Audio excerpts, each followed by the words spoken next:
What's going on, guys? So today's video is something I mentioned I was going to post probably Sunday originally, and I decided to film it today and upload it today. Just quite frankly, I didn't have a second upload, but this video is going to be difficult for me to make. Not in the sense that it's like sad, anything, nothing's bad happened recently, but this video is going to be kind of going in depth of what depression can do to someone.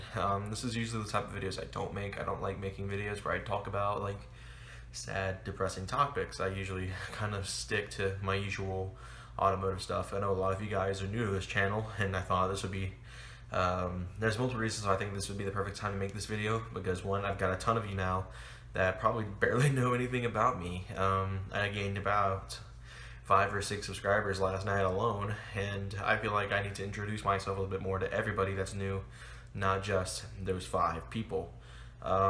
Basically, if you're new to the channel, hi, welcome. Thank you for subscribing to this little channel. It means a lot to me that people are enjoying my content, despite my equipment difficulties I have all the time on my live streams. So appreciate all of you for that. It means a lot to me.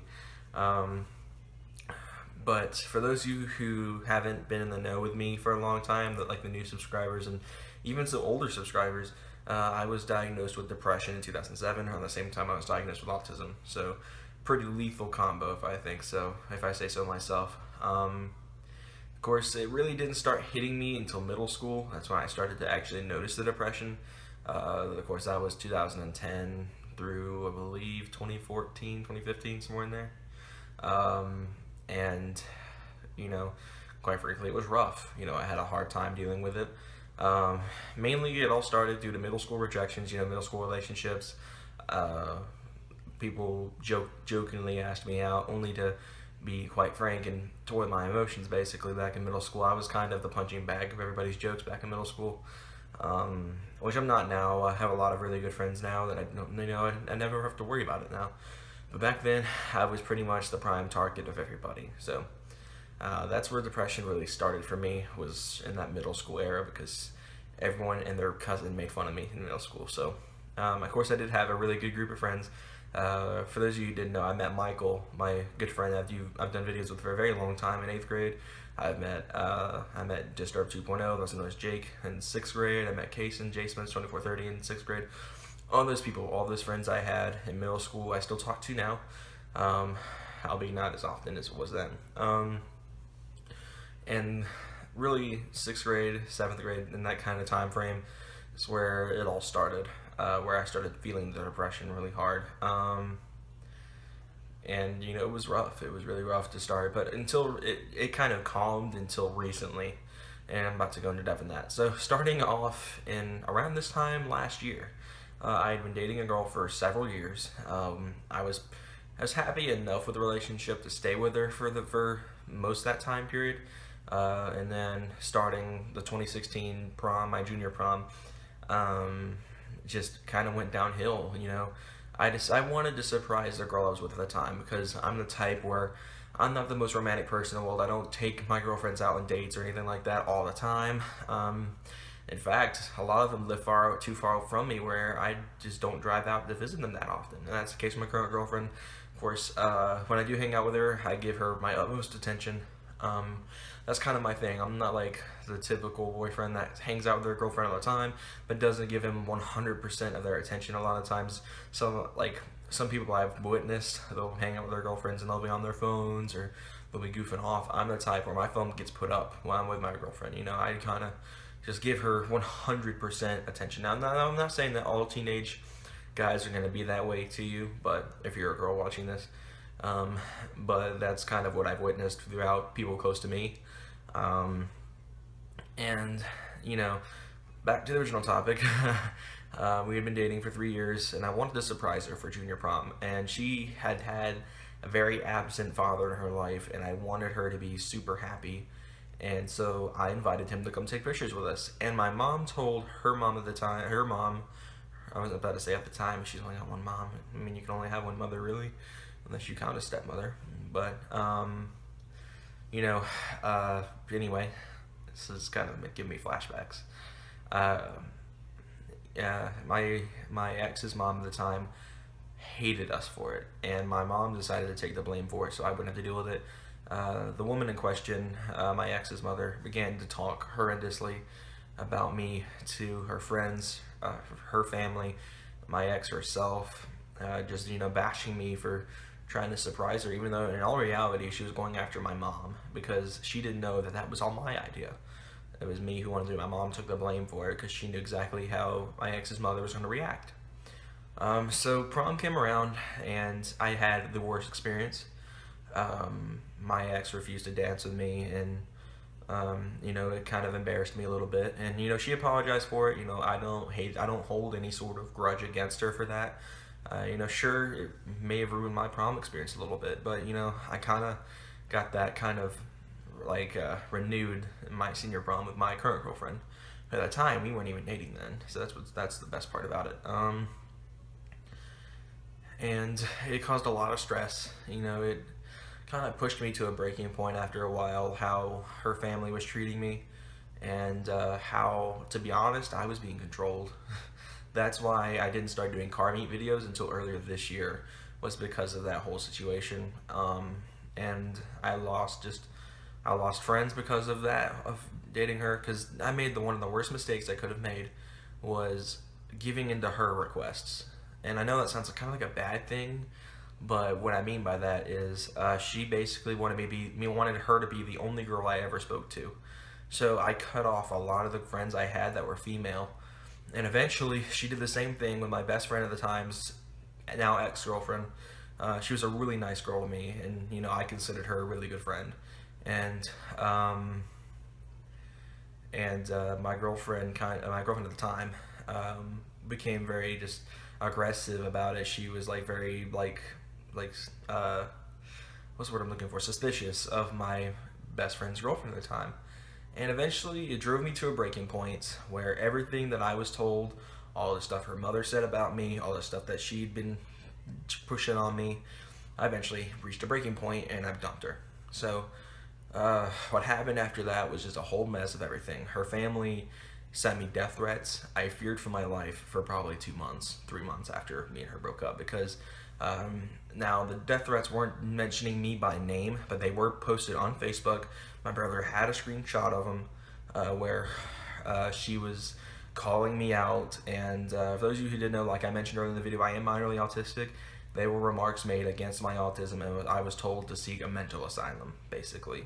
And when you're at the time I was 16, so when you're a 16-year-old kid with autism, depression, and ADHD, well, ADHD doesn't play into this, but with autism and depression, it hurts. It feels like you had a knife put through your back, especially when you thought these people several weeks ago cared about you. So honestly, I feared for my life for a couple months, and that's why back then I refused to talk about the situation. This is the first time I brought it up on camera, and I wanted to wait until everything was behind us, so I could mention it and not have to worry about any sort of repercussions. So that's really where my depression began. It was then because I feared for my life, and after that, I felt abandoned. A few of my friends just stopped hanging out with me as much, and a couple of them had jobs, so I can understand that. But for a while, I only had one friend that actually hung out with me on a pretty much consistent basis, and that's Michael. And quite frankly, it was probably one of the most stressful things I've had to deal with for a while. Having lost,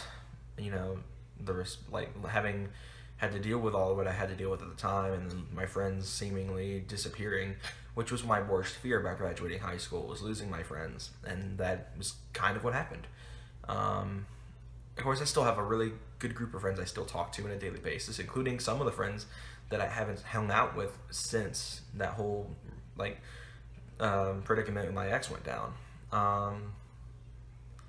So we fast forward a few months, December of 2016. A lot of you know my grandmother was re-diagnosed with breast cancer at the time, and it hit me like a bullet because I had a very awesome relationship with my grandmother. It's why I still mourn today. In fact, when I'm filming this video, I'm having a hard day. Just the thought of going back through that whole day again. I have flashbacks to that day all the time, and it's done damage to me personally. And a lot of people don't understand why I still mourn even this long after. It's been probably about 6 months now, And, you know, to be quite frank, it's because, you know, I loved my grandmother with every ounce of my being. And when you love someone that much, you know, it's hard to let them go.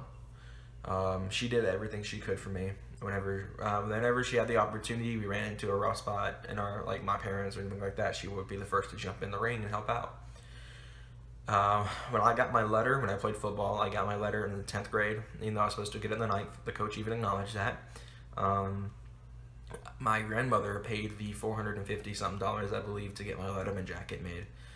My mom did not pay a cent for that jacket. And I wore it for the longest time up until she passed, and it has not come out of that closet since. I refuse to wear it because when I wear it, it makes me think of her, and then it kind of shakes up my day. So for that reason, my Letterman jacket has not left the closet in a while. And it's also part of the reason why I have a class ring that sits up there.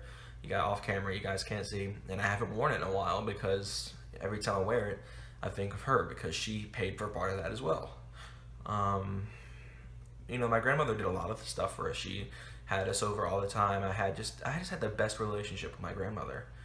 And even on my dad's side, I do now. They lived out of state for several years, so that's why, you know, I mainly hung around my mom's side because they were the ones that were in state. And of course, whenever I saw my dad's parents when we went to West Virginia, I gave them like the most just time I could. You know, I hung out with them a lot, and every time my grandmother went out somewhere when I was in West Virginia, I'd follow, basically. But yeah, with my grandmother and my mom's side getting re-diagnosed with cancer, it of course threw me back into a really dark depression. And thanks to previous events earlier on in 2016, of course my ex and all that crap, it kind of drove me into a very dark hole. Then we fast forward to January 2017. Things were not going well. The treatments were going horrible for my grandmother. She started going downhill in condition. By late January, she was basically given, you know, just a couple weeks to live. And several days later, February 2nd of 2017, we were told she has days to live. And it hit me then. I was about to lose someone who meant the world to me. Next day, I went to school. I started off rough, you know. I had already talked to my friends. All my friends were being super supportive that day. I can't thank them enough for that. That's probably one of the better memories of that day. I get into first period class, my forensics class, which is where most of my friends were, minus Michael. Michael, of course, being Michael at school, he saw me in the mornings. He was, you know, doing his usual revving at me and speeding past me and making signs at me and stuff, just being, you know, typical Michael, humorous. I get a text from my dad. He says, everything's not going well. We're checking you out right now. Don't ask questions. Hurry home. So I tell my friends, I'm like, something's going down. I don't know what's going on. And all of them simultaneously gathered around me and just, you know, comforted me because they knew exactly what was going to happen as soon as I said that. I get out of school, I hop back in the truck. As I'm driving home, I believe it was before I got home, she passed away. So I was in the sport track at the time she passed. And that's another reason why I cherish that truck so much now, is because I mean, it may not have had a tie to her personally. She was the first she was one of the first people to see the truck, actually, in my family, besides my parents, of course, in person. One of the first times I drove it to a family gathering was at my grandparents' house, and they got to see the truck in person for the first time then. Basically, it was just a whole hard time. I got over to my house. My dad hooked me up in the Mustang, and that's basically where everything went downhill. And I battled just dark thoughts for several months. I apologize for the thunder in the background. It's storming out again. And it just made my life miserable for several months to where I am today. Graduating high school, of course, that threw me under the bus even more, because in my mind, I felt like a part of my life had just ended right there when we graduated high school. I'm not like my friends were all like, yes, we did it, we're done. Me, I'm just like, crap. You know, so I mean, it hurt. It made me think really bad for a while. You know, I began after a while, after what's happened this year. For those of you who haven't known, I am of Christian faith. I have a Christian cross on my ring, on my class ring. I have a Bible that sits off camera. A lot of you guys probably see it in the background in a lot of my videos. I I have a Christian playlist on Spotify. I went to church for some time until around my grandmother's passing. We haven't gone since. Um, and I began to question my faith. I began to question everything. I began to question life. And to be honest, I felt like I was almost to a really dark point in my life. Of course, I would never consider suicide because that's just me. I mean, that's basically walking into my worst fear, which is death. And suicide to me is like just giving into my fear. And I was not about to do that. So that's why, I never thought about suicide. I literally was just like, I just have to find a way to cope with this and learn how to beat it. So, just drop the mic, look at me. Eventually, I learned how to control it. I've gotten better day by day. I've been rebuilding my faith over time. One dilemma is I haven't had the most supportive of friends on the religious standpoint. I think only 2 or 3 of my friends that are in my group of friends, which are consisting of Michael, Ethan, Tyler, Trevor, and Chandler. Only 2 or 3 of them are religious that actually go to church. Now, one of my friends, which is Ethan, is religious. He believes, but he doesn't go to church for reasons that I'm not going to mention on camera. That's kind of invading his privacy, telling you guys everything about him. And then there's Michael. Michael is not religious, and to be honest, he's giving me a hard time about being religious. But that's his thing. He doesn't have a filter. I mean, I'm sorry, Michael. It's true. You don't have a filter. And it's been hard for me to rebuild my faith because I haven't had the kind of backing to kind of push me back into it. Most of my friends don't even know I've gone through this questioning my faith. So it was kind of it was a thing. Like, the only friend of mine that knew was Michael, and Michael understood what I was going through, but he made it hard for me to rebuild it, basically. Of course, that's something I'm working on now. Every night, I say my little prayer before I go to sleep, all that stuff. I've done it everywhere. I do it when I'm not home. I do it when I am home. I pray before I leave every day. I pray most of the times before I eat at all. That's just me.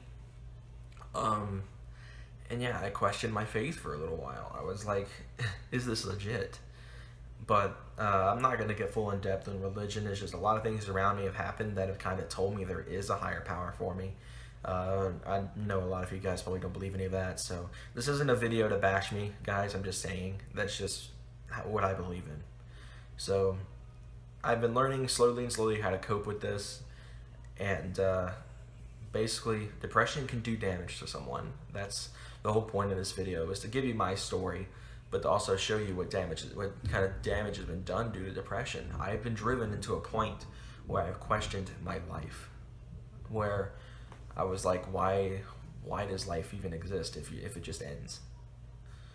So basically, the moral of the story is, if you are depressed, find some way to cope with it. That's what I've had to do. Find your happy place, find people, and know that you're loved. That's one thing I struggled with for several years, especially my middle school days, where I felt like outside of home, no one cared for me. And even now, I kind of feel like that. Like I said, my friends have all gone their separate paths. I still have good relationship ties with the small group of friends I mentioned. I still talk to Jake. I still talk to Tucker. I still talk to Kaysen sometimes. But all my friends are going separate paths, and I've been left alone again, just like I was in middle school. Because all of my friends, with the exception of the Horizon Tour guys, have gotten jobs and don't have a lot of time anymore to talk to friends. It's not their fault necessarily. You gotta have a job to live life. So I don't hold that against them at all. But I've gotten to that point again where I'm alone all the time now. I spend more time laying on my bed just like moping around now than I used to, because the only friends I hang out with I only get to see on Friday nights.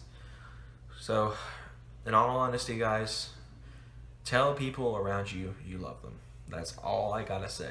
Is make sure, if you know anyone that's suffering from depression and knows that they're cared about, just saying hello will make someone's day. For example, the other day on Xbox, I got a message from a subscriber, Caleb Wright 03. If you're watching this, thank you so much for that. And it made my day. It was like I was having a tough time, and I wanted to play video games just to kind of distract me from everything. And the message, I can't remember the entirety of the message, but I remember at the end there was a thing about have a nice day. That doesn't sound like much, but it made a world of difference for me. It made me feel so much better about the day, and I wound up recording 2 GTA videos and the Forza Horizon 3 video in one day, because that one message literally gave me a drive. It literally gave me a drive to get through the day. And that's basically what I do every day. I've tried to find something that drives me to get through the day. And today's been one of those days where I haven't had the greatest of drives. So anyway, thank you guys so much for watching. Again, tell everyone you love them around you that you know is suffering from something. Make sure that you know people are cared for. I've lost so many people due to suicide and depression in the last few months, whether they were celebrities or close people. I lost a classmate just about a month ago because of suicide and depression. Thank you guys so much for watching. I know this was a long video, but yeah, see you guys soon. Average gang and we climbing the ladder. Got a couple people fucking with me from Alaska, and the crowd get